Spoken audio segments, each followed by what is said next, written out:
mean, there's no secret. So you're looking forward to the day. You're Rewards. excited. Yeah. You're not just, oh God, again another chicken rice and broccoli to eat. The reason so many people cannot get to their goal.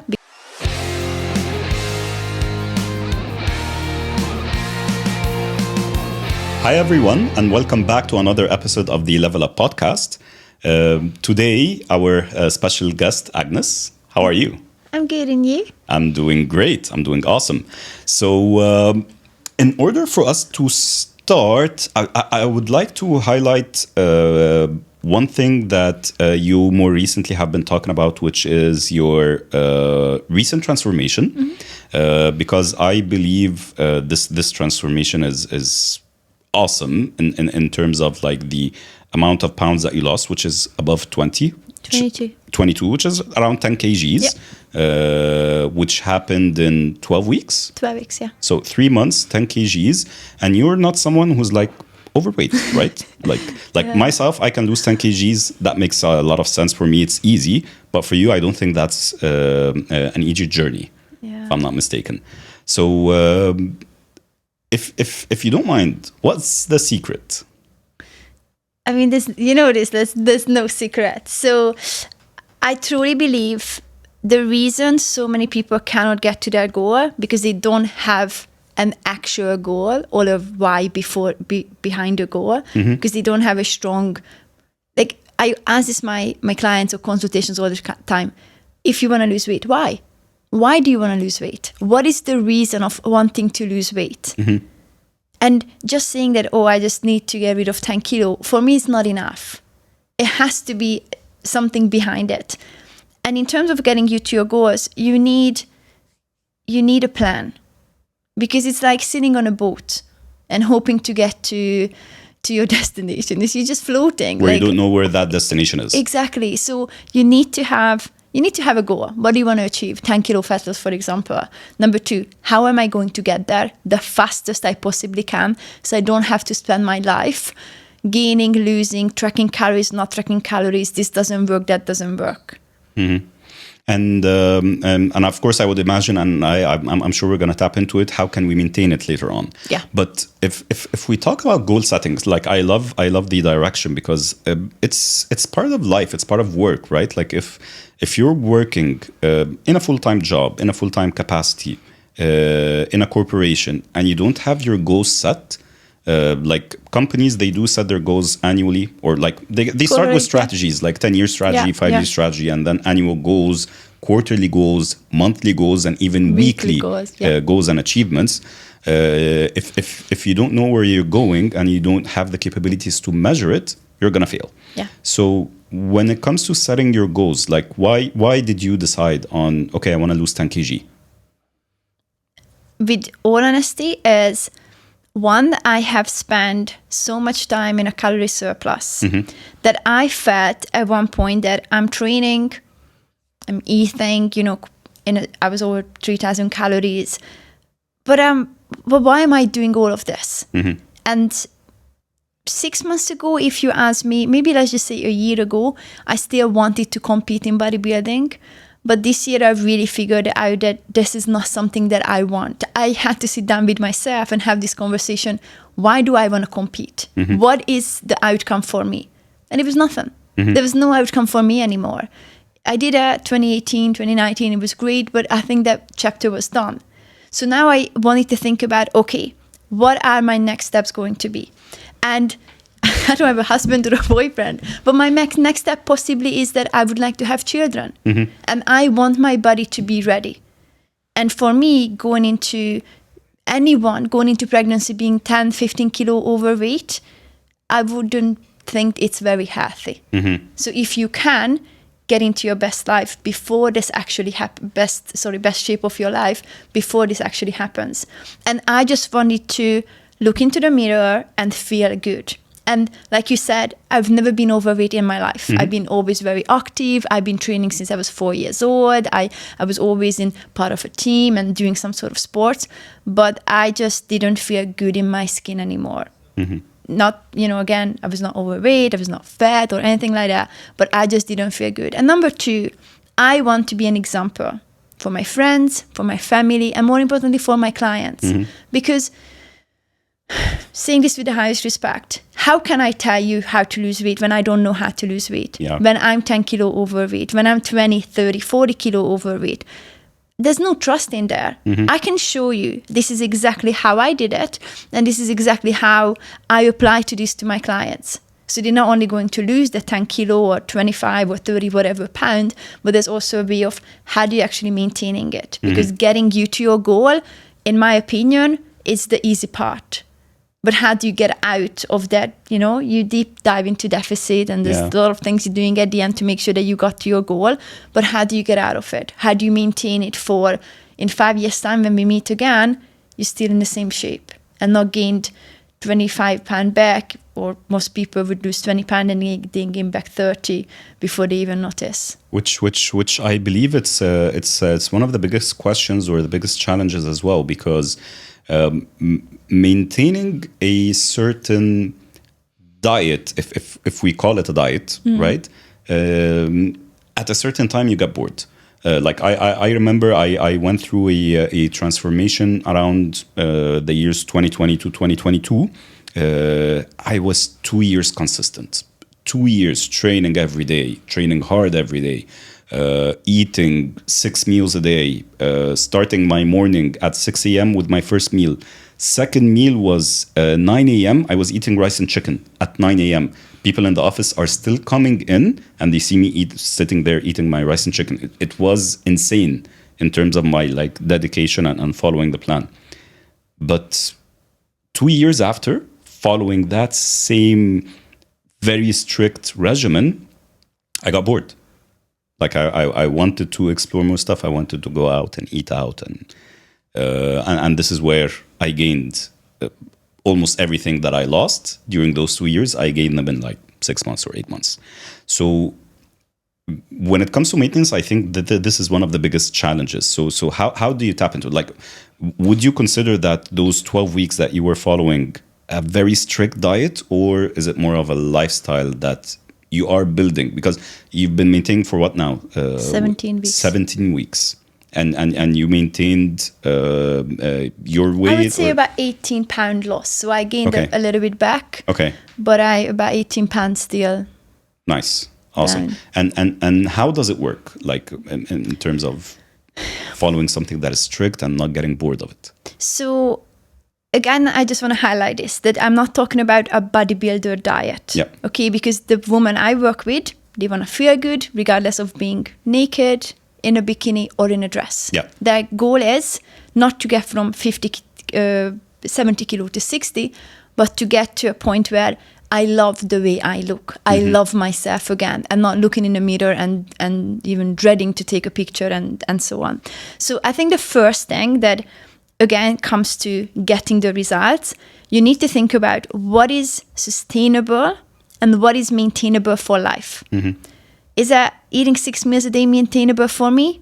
Not anymore, because I don't want to compete in bodybuilding. I want to have a healthy and fit life. I train for longevity. I train for being a good example for, again, family, friends, and so on. So what is going to be sustainable? Is eating 6 meals a day, is eating a strict diet sustainable? No, it's not sustainable for anyone. So this is why this is same applies to my clients. Set a day during the week when you go out and enjoy a meal with your friends. I don't care if it's a pizza or a burger or a steak, but you pick a day so you know that on a Friday night you're eating out. What does this create in your head? You're looking forward to the day. You're excited. Yeah. You're not just, oh God, again another chicken, rice, and broccoli to eat. Good, you know. So have that day, and then plan your week around it. Be smart. How I apply this to me, and again, same for my clients. In my opinion, everybody, unless you don't like to, should have breakfast, lunch, and dinner. Breakfast is when you break the fast. I don't care if it's 6 o'clock in the morning or 1 o'clock in the afternoon. For me, kind of still meal one. Yeah. So have breakfast, lunch, and dinner. Split your protein intake between these 3 meals. So if you require 150 grams of protein, just for easy math, have 50 grams for breakfast, 50 grams protein for lunch, 50 for dinner. and work the calories around it.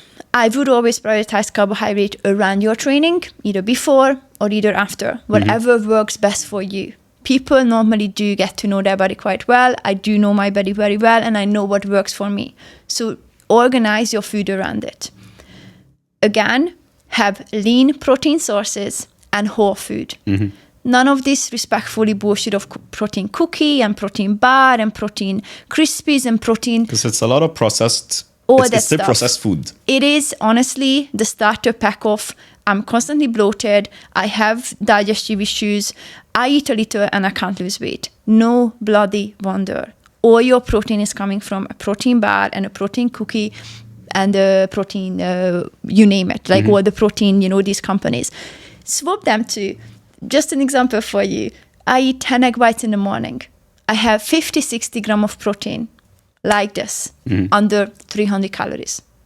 And then whatever you like. I eat bread with it, tomatoes, tuna, whatever someone's preference is.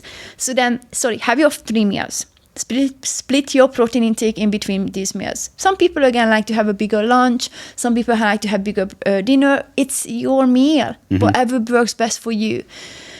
As long as you focus on hitting your right protein and your calorie intake for the day. Okay, regardless of your calorie surplus, your maintenance calories, or your calorie deficit. Yeah. And pick a snack that, again, I'm not encouraging people to eat processed food and sweets and cookies, but if you have split your calories and let's just use 1,600 calories as an example. Okay, actually, no, 16 is quite low for even a woman, but let's say 1,800 calories. Okay, if you have 3 meals a day, that is 500 calories each meal, which is a really good amount of calories, you have 300 calories left. You can have a snack that is just yogurt and blueberries and some peanut butter.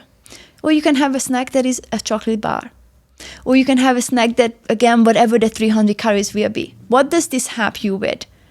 You're not dreading a chicken, rice, and broccoli meal. But you actually even have a meal in the day that, again, could be around my menstrual cycle. Again, as a woman, you kind of know your cravings and how you work around it.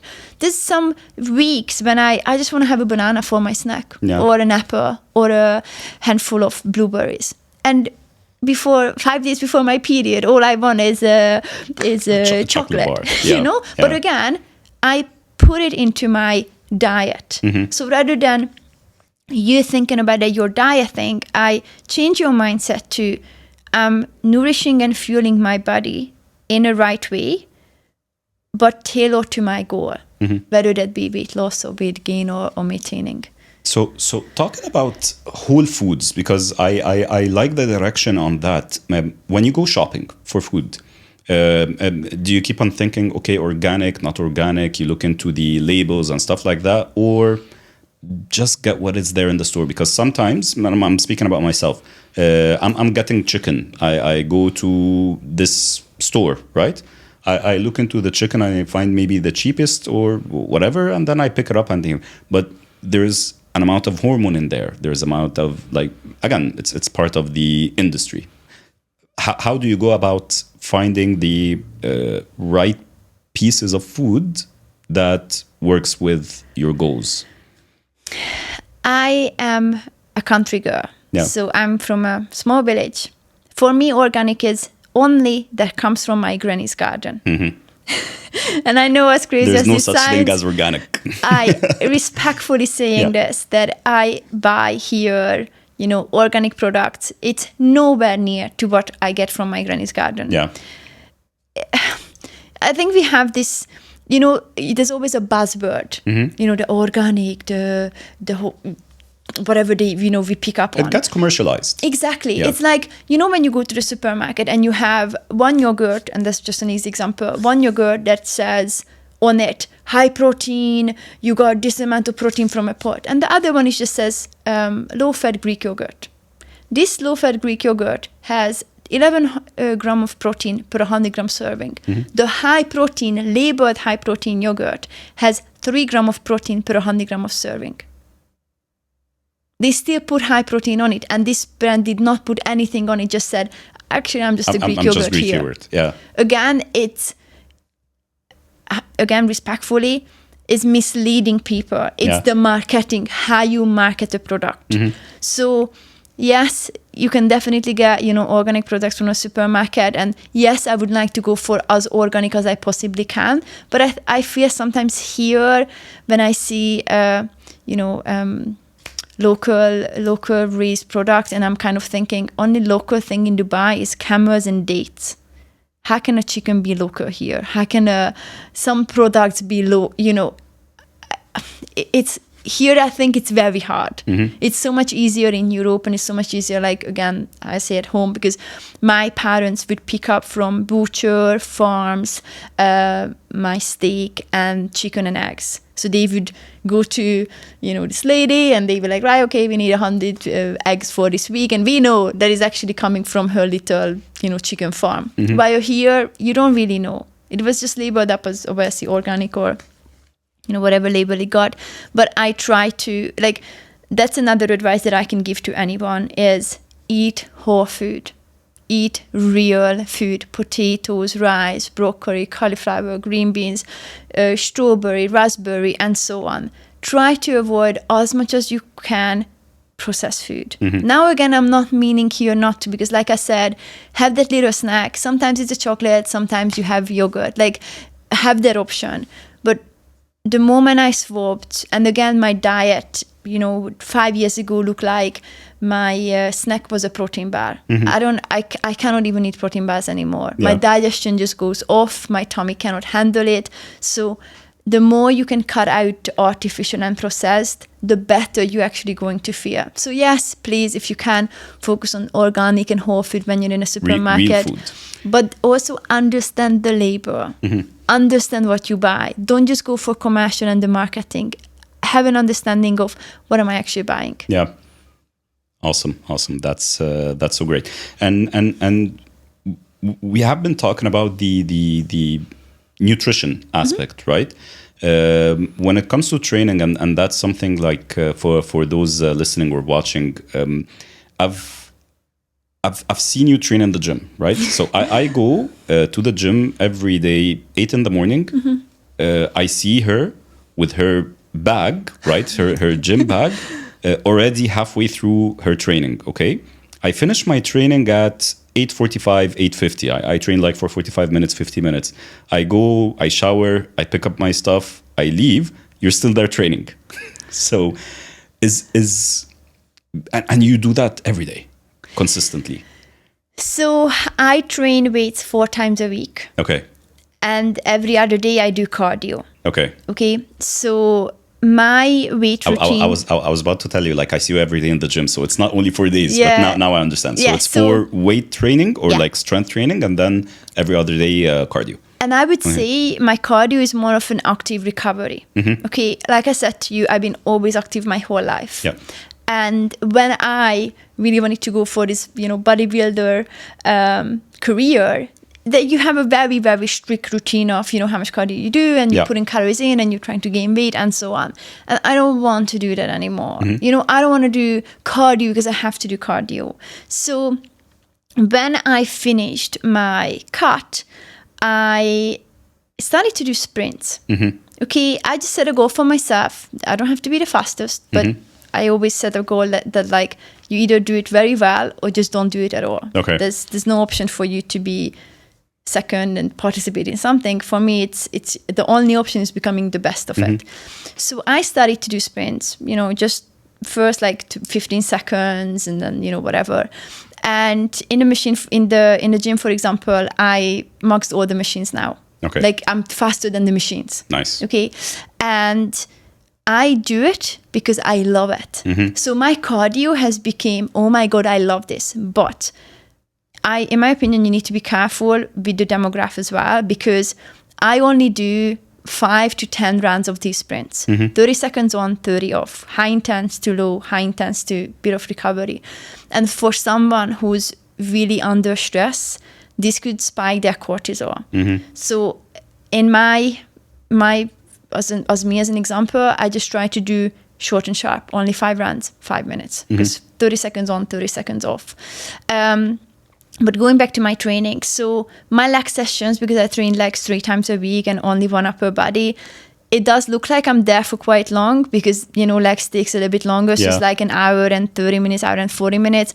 And then I would do maybe some steps and a bit of core because I try to do core every single day now. Before that it was different, but now I do a core every day. It does look like I'm there for quite long, but I'm actually not I wouldn't train longer than for 2 hours. So you like to recover between exercises for as long as you can? If that's for weights, yes. Okay. So that's like another thing that I see with women, that when you give them a recovery or rest period of 3 minutes, and what they do in this 3 minutes, burpees, dog jumps and star jumps, and I'm like, why? That's not recovery. Oh, because they want to burn more calories. So you need to, again, this is a mindset shift. You don't go to train to burn calories. If you want to lose weight, you don't need to go to the gym. You can just eat in a calorie deficit and go for walks every day. But if you want longevity, if you want to build muscle is medicine. And I think, again, as a woman, it's the most important organ that you can have in your body. The more muscle tissue you have, the less likely you're going to get injured and have issues when you're older. You go to the gym to build healthy muscle tissue. You don't go to the gym to burn calories. You burn calories by sitting here. You burn calories by simply being alive. Exactly. They just need to be alive for all your body to work. But don't go to the gym to burn calories. Go to the gym because you want to get stronger. This is why it's so important you have a plan that you repeat. Ideally, I would say to everyone between 4 to 8 weeks and improve. If you started on 10 kilo squat, go for 15 and 20 and 30 and 40 and so on, and improve in the next 8 weeks coming or 6 weeks coming as much as you possibly can. Set a goal for yourself. If you hit hip thrust 100 kilo for 10 last week, do 110 kilo this week, do 120 kilo this week. Don't go into, did I burn 500 calories or 400 calories? 5 years ago, I would genuinely, if I forgot my watch, I would go into an Apple store and buy a new one so I could track how I trained. Now I don't care. I don't care how many calories I'm burning because I'm not going to the gym to burn calories. I'm going to the gym to get stronger and build the physique. And this is something I guess you can, of course you have to measure, but you also get the feeling of it. Like there are some days where I train and I feel I did a good workout today. I enjoyed it. And some other days, no, that workout wasn't good. So there's a feel aspect to it as well. Yes, but maybe that's my Eastern European brain that for me, feelings, I don't care how I feel. The job needs to get done. If we set the goal for this week to hit, 150 kilogram on hip thrust for 15, get the job done. Don't worry about how you feel. The goal is the same. Just follow the plan. Make sure that you're sticking to the plan. And this is why I think it's so important to have a plan. Not just, again, especially when it comes to women, they go to the gym, they walk around for 10 minutes. What machine is free? What can I do? Jump on a treadmill. And we all started there. So I'm not saying this in an arrogance way. It's just, this is how we all start. But you need to have a plan. One, it just breaks the ice so you know what you're doing. Two, you're in and out. You're more likely going to worry about what other people think because you know what you're doing. Not just walking around hoping for, it's machine, frees up or this machine frees up and so on. Nice. And so that's going to take us into your coaching philosophy. So you have been working with clients. I believe you only coach online, if I'm not mistaken, right? Yes, only online, yeah. So all online. First, before we talk about your coaching philosophy, what would, in terms of the business itself, would be a key differentiator between online and face-to-face coaching, in your opinion? In my opinion, it's very different. I think now, and maybe I'm going to kind of talk against myself, but now a lot of people nobody needs a personal trainer, just go online and all these mentors, come off the floor. I think we need personal trainers on the gym floor. And let's just go, and I'm just going to use my own mother as an example. Would I send my mom to the gym with a plan when she has no idea how to use the machines? Yeah. Absolutely never. Yeah. I would not even let her touch anything before I know she can lift properly with correct technique and she knows how to use the machines. Yes, people can always do a bit of research on, how this works and how that works, but every single gym... It's not like when you have a coach with Exactly. So I think personal trainers are incredible. I used to coach on the gym floor as well. And again, let's just go to... Sorry, I only talk about women, but as a woman, what if you're pregnant? What if you're post-pregnant? What if you're, in a sense, pre-pregnant? What if you have an injury? What if you're older? What if you had a knee surgery? You need personal trainers to help you there.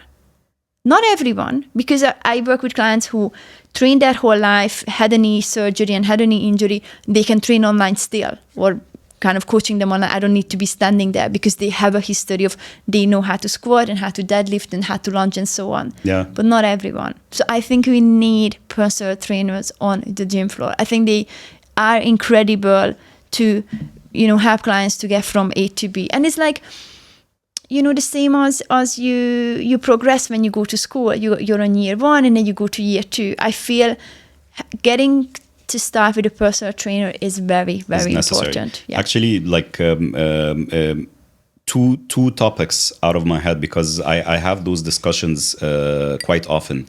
One is I get a lot of inquiries, right, for our platform that people get to ask me, I want to get started. Okay, good. How do I get started online? Start by your existing clients. Like if you have a client, start putting them on the system, putting them on the platform, giving them the workout program that they have to follow on days that you're not giving them sessions, give them the meal plan on the platform, get them used to it, get them to do some referrals for you. And they cut me off and I was like, no, I don't have clients. I was like, okay, like you're a personal trainer, right? Yeah, but I don't have clients offline and they want to start online, right? And I was like, no, it doesn't work that way. You actually have to have the reps. You have to have experience on the gym floor, coaching people, transforming people, realizing your mistakes and realizing what works and what doesn't work. And then when you gain that amount of experience and you're so busy on the gym floor, this is when, okay, maybe I need to switch a bit of my work online and start to try to grow and scale my online. Yeah. And so when someone comes to me and they want to get started in online coaching and they have no clue about face-to-face coaching, I'm like, no. Stay in the gym floor, get your reps, get your work, and then let's talk afterwards. So I see this a lot. And especially, again, our platform is mainly for online coaching.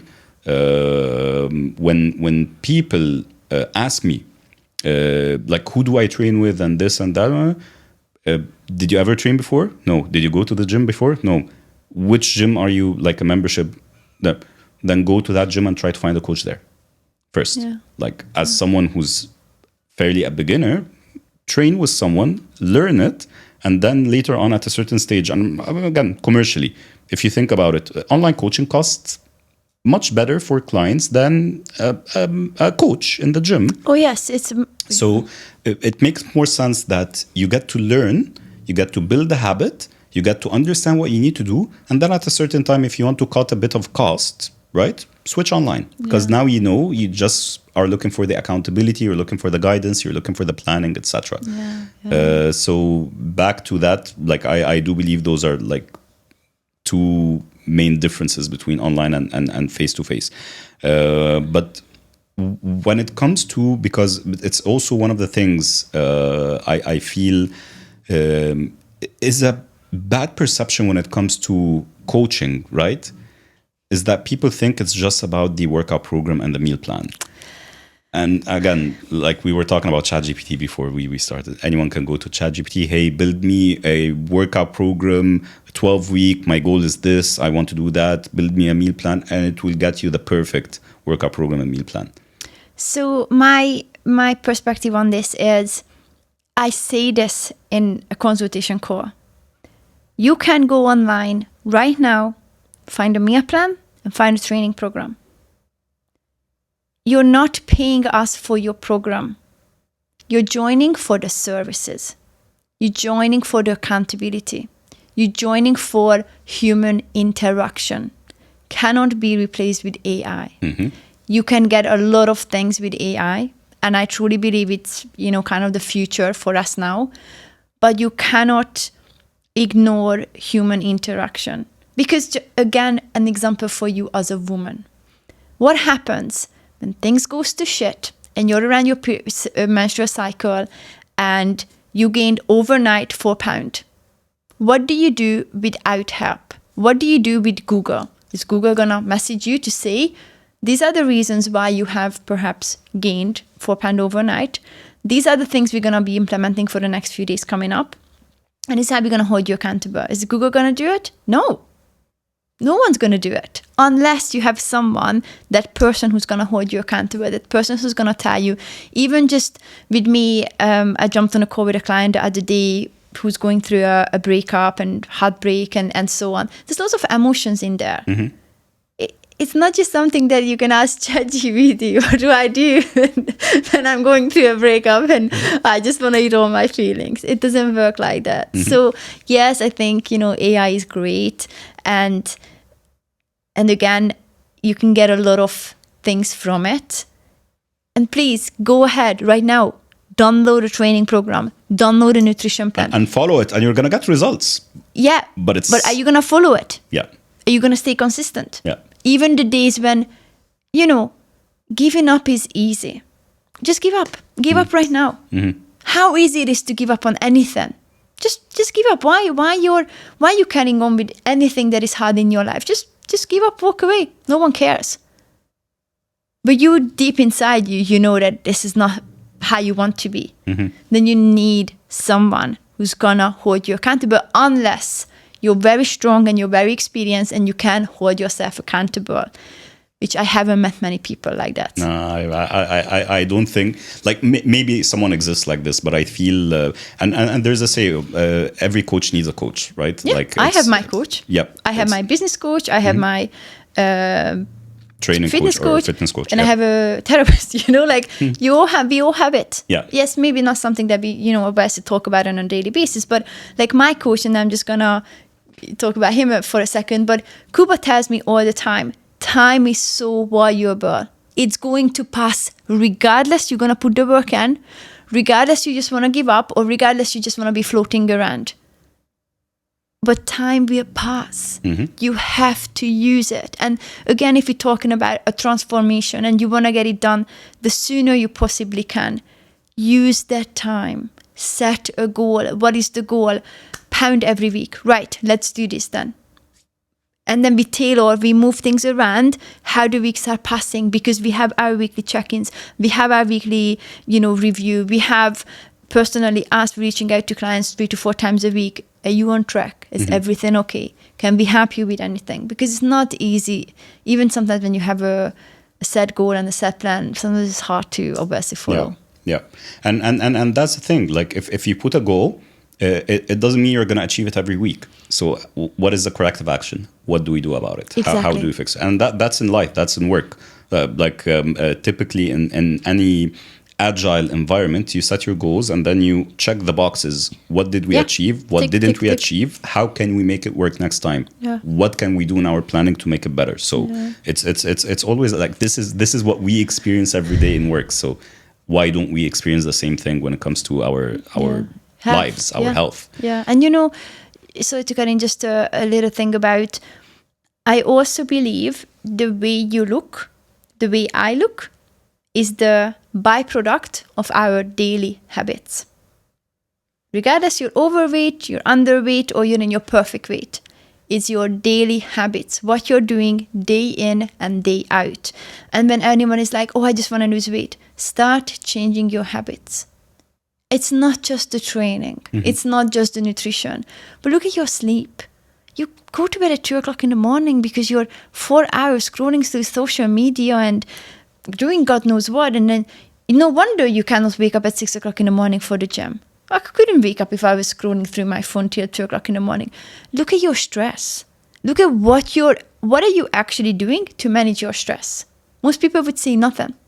Most people would say have a drink after work because that's gonna take That's that gonna stress release away. my But even we know that it's actually gonna make it a lot worse than what it is. Yeah.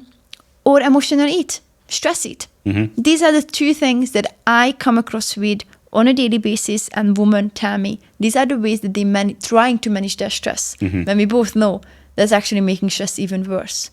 So rather than looking at some crazy plan, look at your day, look at your eating habits.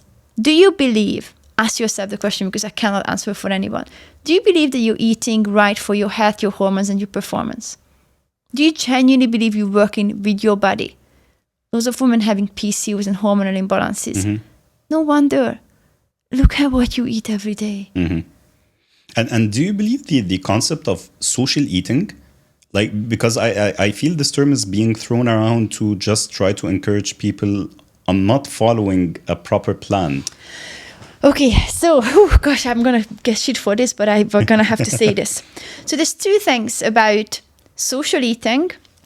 And right now, on social media, it's very common that girls with a little bit of extra weight on, holding their belly and shaking it and showing to other girls that, this is fine and whatever. Body positivity made most women gain 10 to 20 kilogram. Body positivity and being lazy is not the same. I'm sorry. And I feel disheartened, and I really fear for these girls who are encouraging each other. That's okay, you gained 5 kilo. No problem, gain another 5. It's not okay. I'm a coach. I'm not your friend. I have to tell you that you're fighting and you're putting yourself in your health in danger, your health, your hormones, your future family in danger by gaining all this weight, because that's okay. It's no problem to gain this weight. I'm not, again, please don't misunderstand me. I'm not, we all have, a little bit weight on or whatever, but don't encourage each other. So, and I have talked about this before. When we go out for social events, how many times both of us got the comment, oh, you don't eat like us. No, and now I stand up for myself. No, I don't, because I don't want to look like you. You take it as you want. If the shoe fits, wear it. If you know that you're in a great shape, then you're not going to take it offensive. If you know that you should be possibly losing 10 kilogram, you will take it offensive, then you should be doing something about it. So, like I said, I encourage all my clients at least once a week, socialize. Social events are a very important part of being human and interacting with people. We got Halloween coming up. We got Thanksgiving just passed in Canada on Monday. We got US Thanksgiving coming up. We got Christmas coming up. We got all these Christmas events and dinners and lunches and business things coming up with many clients. In fact, I have clients who are going out for business dinners 4 times a week. But you have to learn to work around them. I encourage everyone to have a social life and go out for a meal. But make a plan around it. And don't just treat it that day as, oh, it doesn't matter, I'm just gonna do my little, and don't call it a cheat day. Don't call it a cheat day. Don't call it a cheat meal. Because I don't want anyone to create this mindset of, for me, cheating means you're doing something wrong. This is not correct. Treat it as, again, like I said, let's say an example, we bank calories with clients. So if you're going out on Saturday night and you're going to go to a place that you can't really easily track. Like if you go to a steak place, they even tell you how much steak you're having, so you can easily track it. And this is what I do. I just go for steak because it's easy for me to track. But if you're having pizza or pasta, allocate 1,000 calories. Let's be honest, because it's not going to be below 1,000 calories. Be smart with alcohol. Do you want to drink empty calories? Be ready for it. But if you're just eating, let's say 1,000 calories worth of meal, bank 200 calories Monday to Friday. Here you go, your 1,000 calories. You didn't ruin anything. Yes, next day, because of the carbohydrate intake and every carb molecule we hold into 4 grams of water molecule, your body weight will be a little bit higher, but give yourself a couple of days, 3 days, 4 days, your water retention goes down, and then you're good. But go out, socialize, be with friends. But don't misunderstand feeling sorry for each other and eating your feelings and not being prepared. Absolutely, I love that. And I feel this is one of the drawbacks or negativity that comes with social media, or because I don't know, when you keep on getting the same message over and over again, it starts to develop something in you. But if you're not mindful enough and you don't know what is right for you and what is wrong, and how to follow it and how to live around it, that becomes too tricky. So, and again, I just really want to speak as of me, that I was not overweight. And so many people are like, oh, you're good like this. I don't care what you think. I genuinely don't care what you think, because this is not how I feel. When you look into the mirror and you don't feel good about yourself, that's not healthy. Yeah. And being a woman or even being a man, I'm sure there's a lot of men looks into the mirror and thinking, gosh, this is not how I want to look like. Change it. Everything is within your power. Change it. But have a plan. Start doing something about it. Even if it's just as little as, okay, this week I'm going to do an extra 3,000 steps every day. This week I'm going to drink 2.5 liters of water. And this week I will pay attention on adding a little bit more protein into my days. Even if you're not even tracking yet, just start doing something about it. I love that. And if you would give someone practical advice, someone who's just starting out or having the self-actualization or realization that, okay, I want to change something. And what would be a takeaway from today's podcast, or what would be a small piece of advice or a starting point for someone who decides, okay, I want to make a change. I'm not happy. I want to put a plan. Maybe they can't afford a personal trainer right now, but they want to start with something. What would be your one piece of advice or two pieces of advice? This is what you need to do today. Okay, it depends on the goal as well. Are they want to lose weight? Are they want to gain muscle? And so on. But I'm just going to talk in general. Most women I work with, they want to be more toned and they want to lose a little bit of weight. If you have absolutely no idea today what to do, honestly, do these 3 things for the next 3 to 4 weeks coming up. One, like I said, increase your activity level. If you currently, and you can have a watch that tracks it, your phone, don't know if you have a ring, whatever. And if you're at the moment doing 5,000 steps every day, increase it to 8. Make sure every single day you complete this. But make sure that you organize a bit of time in your calendar. Because if you're a busy mom with 2-3 children, and you're in the office and then you're running and taking the kids, you're going to be either sitting in an office or driving around. Wake up 20 minutes earlier. I know it doesn't feel good, but it doesn't feel good to look into the mirror and don't like yourself. So do something about it. Increase your steps. Number 2, start paying attention on how much protein you're eating. Again, even if you're not tracking at the moment, but start adding more protein into your meals. I would say hit 30 to 40 grams of protein per meal minimum. Want to make a note, 100 grams of chicken is not 100 grams of protein. Yeah. I heard this before, so just be aware. And number 3. And 100 grams and cooked versus uncooked as well. Oh, yes, exactly. So that's another story. And start drinking more water. And really try to drink as little as you can. The normal Coke, the frappuccinos and all the empty calories that comes from Starbucks and all these whatever coffee shops.